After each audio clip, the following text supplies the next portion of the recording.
chegou o grande momento, que é o estudo da lição. Mas antes, vamos pedir orientação a Deus com uma pequena oração. Oremos. Senhor Deus, estamos aqui para mais um estudo da Tua Palavra. Vem nos abençoar e que possamos transmitir para as pessoas que estão ouvindo. Em nome de Jesus, amém. Amém.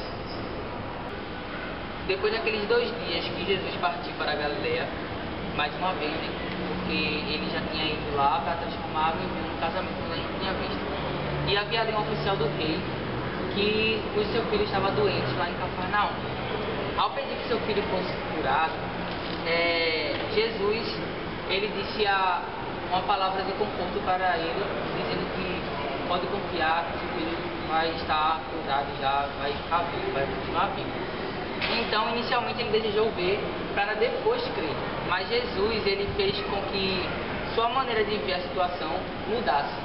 Aí a gente vê que o homem, ele confiou na palavra de Jesus, ele acreditou. Ele podia até não ter confiado, né? Não ter acreditado no que Jesus tinha falado. E por que ele acreditou? Eu acho assim, falando sobre a dúvida, porque a gente sabe que ele foi lá falar com Jesus e agora Jesus diz assim para ele: volte que seu filho vai continuar vivo. Mas Jesus nem conhecia, não sabia o nome dele, não conhecia o filho dele. Ele com certeza deve ter ficado com aquilo, mas ele resolveu confiar nas palavras de Deus. Até mesmo porque ele, acredito eu, que como oficial do rei, tinha bastante recursos e já tinha utilizado quase todos. Não acreditava mais na cura do filho.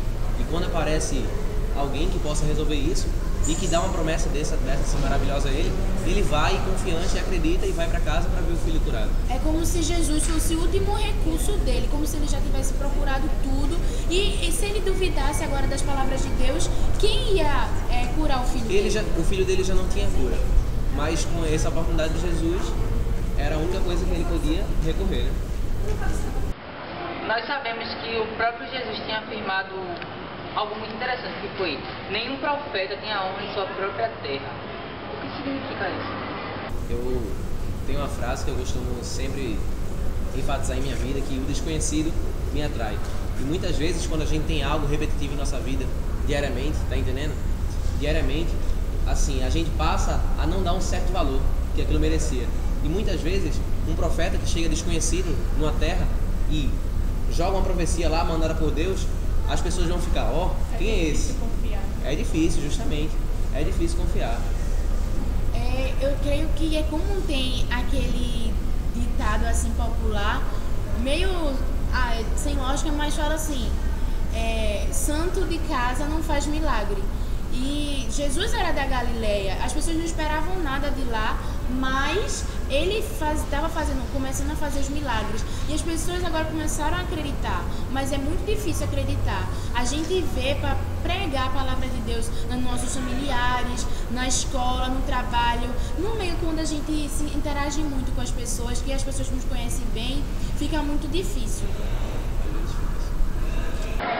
Então, como a gente viu anteriormente, a gente falou um pouco sobre profetas.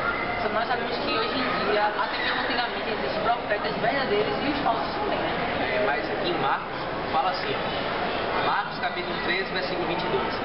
Pois surgirão falsos cristos e falsos profetas, operando sinais e prodígios para enganar, se possível, os próprios eleitos. Já parou para pensar? Então, como é que a gente pode contrariar o ver para crer e acreditar nas palavras que Jesus fez como oficial? Oi, é difícil, porque a gente sabe, como fala o verso, que existem falsos profetas e esses falsos profetas, muitas vezes, eles falam realmente coisas que acontecem. Satanás usa isso para enganar não só nós, mas outras pessoas que ainda não conhecem sobre a verdadeira palavra de Deus. E na hora, o oficial real, ele decidiu crer para depois ver. Então ele colocou ao contrário. Primeiro ele creu na palavra de Deus, confiou em Deus, teve fé, e depois ele foi para casa e viu que realmente o filho dele tinha sido curado. E para aqueles que creem antes de ver, Deus tem uma promessa. Ele fala aqui na Bíblia que bem-aventurados aqueles que não viram, mas creram que Jesus esteve aqui na terra, que Jesus operou esses milagres. E bem-aventurado foi ele. Assim que chegou em casa, o seu filho estava curado. Amém? Então, como é que a gente pode tirar de lição? O que a gente pode tirar de lição dessa história? Saber que Jesus, ele é o nosso melhor amigo.